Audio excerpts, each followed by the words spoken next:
Strolling among the statue of the Archaic Gallery at the Acropolis Museum, you can't help but pause and admire how the hall's bright light almost seems to penetrate the marble of the ancient carved figures and illuminate them from within.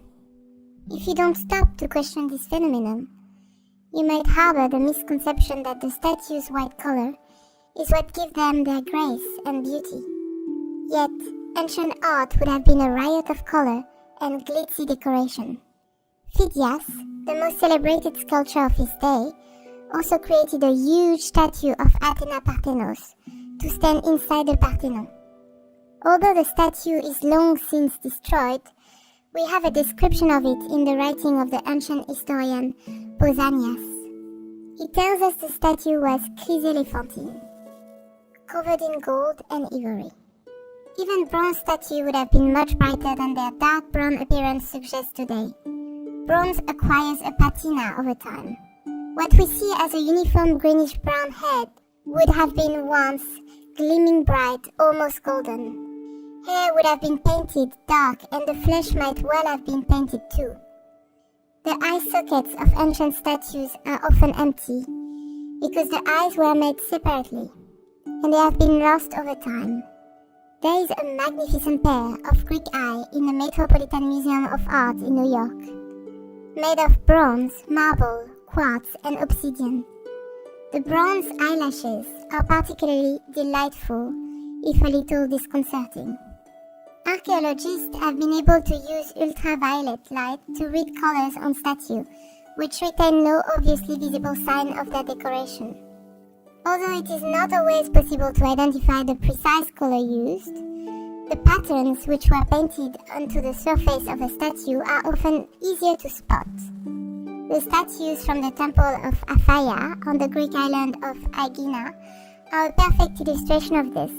The statues from the western pediment of the temple are now housed in the Glyptothek in Munich, where German archaeologist Vinzenz Brickmann has examined them under UV light. The pediment had Athena at its center, her plumed helmet tucking in beneath the highest point of the roof. In UV light, we can finally see the repeating geometric decoration of her snaking shawl and the front of her robe. If one casts a sharper eye, however, remnants of color can be detected. Red in the hair of the Peploscore, deep blue on the beards of the three-bodied demon, green on the robe, chiton, of the Chiaoscore, and dark brown distinguishing the eyebrows and eyes of Kore 684. Here we have subtle clues to a former world, rich in color and elaborate ornamentation, now preserved only in faint traces. The beauty patch took off at a time when French men and women alike wore extensive makeup, included white powder in their hair and white paint on their faces, accented with rouge on the cheeks and bright vermilion lipstick. It was the winter of 1885 when archaeologists unearthed this unique assembly of archaic figures. Buried on the Acropolis in 480 BC, following the Persian disastrous attack on Athens, they have since been spared 2,500 years of further vandalism and wars. When archaeologists finally brought them back to the light, they were surprised, not only because they had discovered such important works of archaic sculptures, but also due to the excellent preservation of their original surface paint. Unlike our modern concept of realistic, discrete beauty marks, the statues were designed to stand out, playing to the Renaissance ideals of visibility-enhanced beauty. Made from black silk, taffeta, or velvet, patches were often sold with an adhesive backside of resin-based mastic, though they could also be stuck on with saliva. Most patches were simple round dots, but some were cut into intricate shapes of small crescent moons, diamonds, or stars. A lot of early writers said patches were an imitation of Venus, who supposedly had a mole on her cheek. Chris Campbell says, She had this imperfection that made her even more beautiful, and the patches were supposedly imitating that. The damage suffered by the statue was relatively small, thus providing archaeological researchers with a promising corpus of evidence from which to draw definitive conclusions on the amazingly polychromatic world of ancient Greece. The watercolor representation of Swiss painter Émile Gilliéron, produced immediately after their discovery, and the detailed early analysis of Willem Leerman have proved invaluable. Unfortunately, the field of conservation and techniques employed then for recreating ancient paints were not so advanced as to allow the statue's color to be reproduced with any precision. In England, artificial beauty marks were known as plasters or patches, since they often covered scars and bookmarks, thereby transforming a blemish into a feature. During the late Renaissance, these conspicuous spots grew among the stylish set and tantalizing onlookers, to whom they seemed like a secret language. Were hers placed in symbolic locations? Did his cover signs of illness or injuries? Were messages encoded in spots distinctive shapes? Mostly people just wanted to look good.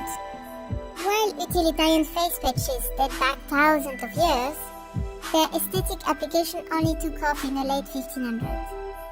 As lowbrow street fashion and courtly costumes began to overlap, so-called beauty patches were simultaneously praised and derided, a sign of the turbulent times.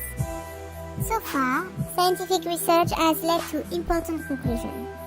White, red, black, and ochre were the ancients' four primary colors, which Pythagorean philosophers believed were connected with cosmology and the four primary elements of the cosmos: air, water, fire, and earth.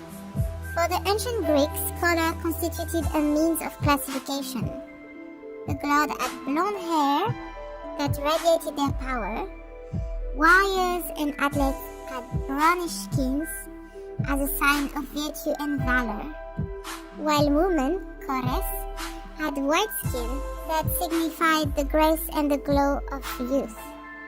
The heightened artifice of beauty patches also called attention for the larger ritual of transforming one's face and body for maximum desirability.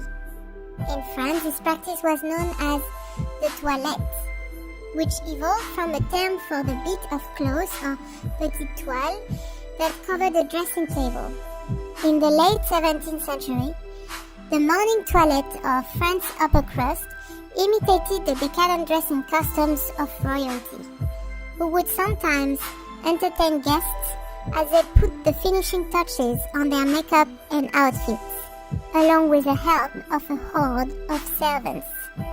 Rather than imitate private moments, a woman's toilet was a performance before a large audience who doubled as actors in the scene. Historical sources tell us that in classical antiquity, a sculpture finished without colorful paint would for its creator be unthinkable. The famous sculptor Phidias employed a personal painter for all of his work, while Praxiteles was said to have had more appreciation for those of his work that had been painted by the eminent artist Nicias.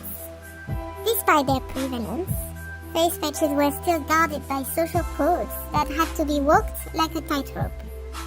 Wear too many, and you came off as a desperate, or worse, too few, and your look was passé.